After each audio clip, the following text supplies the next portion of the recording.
How to add Discord link to your YouTube channel. Hey guys, this is Lucy and let's get started. So first, open your Discord app and go into your server.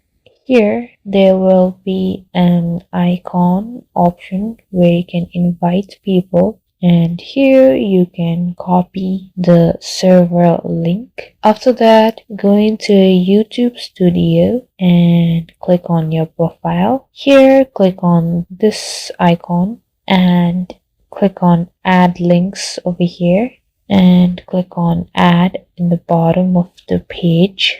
Paste your Discord server link here and type in Discord just like that. After that, click on save in the top right corner and you're done. Your Discord server link has been added to your YouTube channel. And that's it for this video. Thank you guys for watching. Like and subscribe for more videos and I'll meet you guys in the next video.